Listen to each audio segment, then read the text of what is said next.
The Russian Mind Control Program. Controlled Offensive Behavior, USSR, is a 1972 U.S. Army study of Soviet mind control experimentation. The Russian directed energy weapons program focused on targeting of individuals, not groups. Soviet dissidents were the target of microwave anti-personnel weapons and mind-altering techniques that sought, quote, the total submission of one's will to some outside force. Electromagnetic weapon mind control surfaced in the 1973 Russian Conference on Psychotronic Research. The agenda for the Prague meeting included the following 5 topics: erasure of the subconscious mind, development of ESP, induction of paranormal effects in dreams, the mechanical equivalent of neuropsychic energy, and the psi gene. The Soviets were known to have potent blinding lasers. They were also feared to have developed acoustic and radio wave weapons. A 1987 issue of Soviet Military Power, a Cold War Pentagon publication, warned that the Soviets might be close to, quote, a prototype short-range tactical radio frequency weapon. The Washington Post reported that year that the Soviets had used such weapons to kill goats at 1 kilometer's range. The Pentagon, it turns out, had been pursuing similar devices since the 1960s. The Russian capability, demonstrated in a series of laboratory experiments dating back to the mid-1970s, could be used to suppress riots, control dissidents, demoralize or disable opposing forces, and enhance the performance of friendly special operations teams.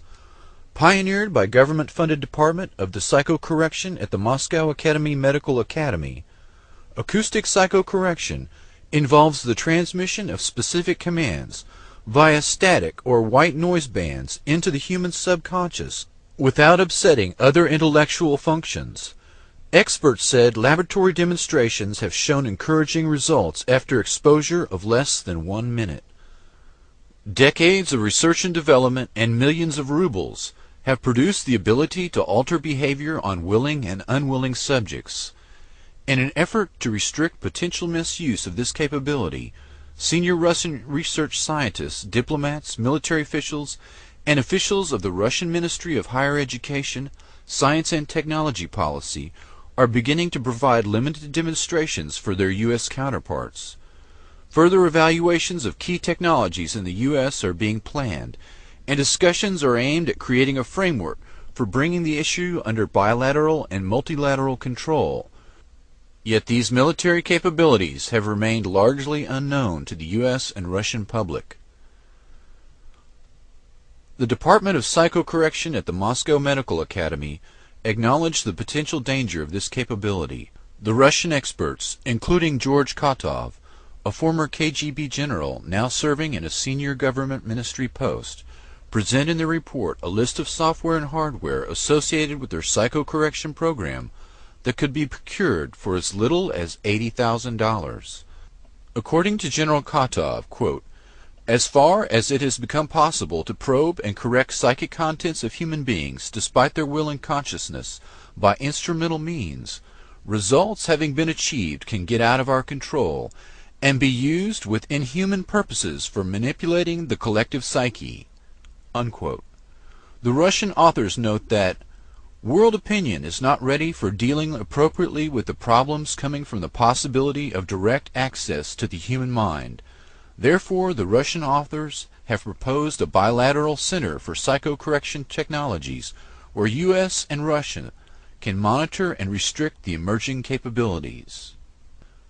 Dr. Igor Smirnov, a Russian expert on non-lethal weapons, was brought to the U.S. for a series of meetings in Virginia in 1993.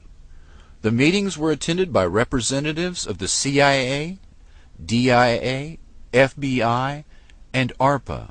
Civilians included representatives of the National Institute of Mental Health and directors of biomedical research.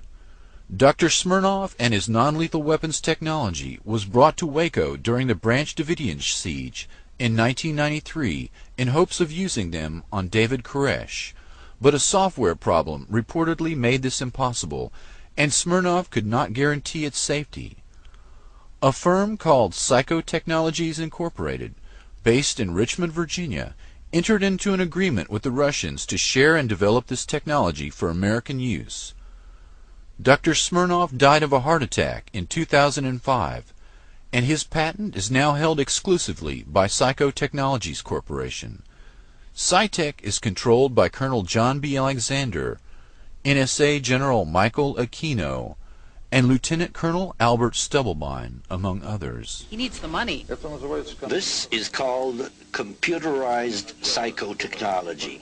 First, we gather information from the subconscious. Then we determine how a specific personality works. Officially for psychiatric use, this device was born of the long-standing Soviet effort to get inside the head of the enemy. At normal speed, the numbers on the screen appear meaningless. But when we slowed down our video frame by frame, we found subliminal flashes of words. Words like fear and neurosis. These words trigger electrical activity responses in the brain and reveal private anxieties and other weaknesses.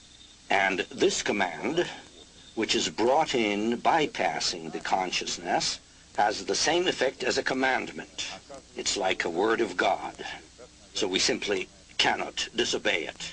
So we said, well, what are the applications?